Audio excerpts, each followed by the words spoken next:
The first crack appeared quietly, almost unnoticed. I remember sitting by my bedroom window, staring at the raindrops racing each other down the glass. It wasn't a sudden catastrophe, no loud crash or dramatic scene. It was a slow, insidious fracture that crept into the edges of my life. The kind you don't realize until the pieces have shifted too far to put back. I had always been someone who wore strength like armor. People called me resilient, reliable, unshakable. But beneath that surface, I was a mosaic of fragile moments I had carefully hidden. That morning, the mirror reflected a face I barely recognized: tired eyes, a furrowed brow, and lips that trembled, as if holding back a confession I didn't yet know how to voice. It started with small things: a forgotten deadline, a misinterpreted word from a friend,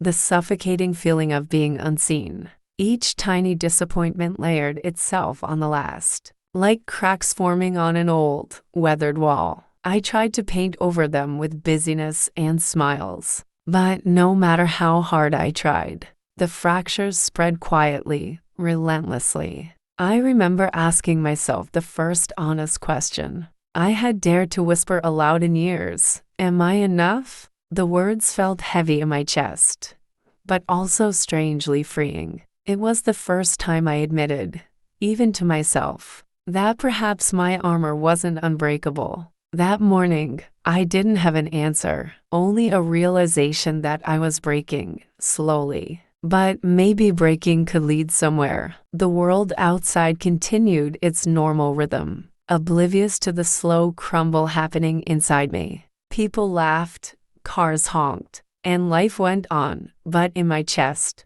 a quiet storm brewed. I began to notice how fragile I truly was, how dependent I had been on the illusion of perfection. And yet, in that vulnerability, there was a flicker of something new: awareness. I didn't know it yet, but this first crack was the start of a journey I had been avoiding my whole life. A journey that would force me to confront every part of myself I had hidden, ignored, or denied. A journey where pain would become a teacher, and brokenness would eventually turn into a canvas. As I sat there, watching raindrops collide and split, I understood something fundamental. Cracks are not signs of failure. They are invitations. Invitations to look closer, to lean into the discomfort, to let the light sneak in where the structure is weakest. That morning marked the beginning of my break. Yes, but also the quiet, trembling start of my transformation. And though I didn't know the shape of what would come next, I felt a tiny spark of hope, one that whispered, "You are about to become someone you've never been." Through the cracks you once feared,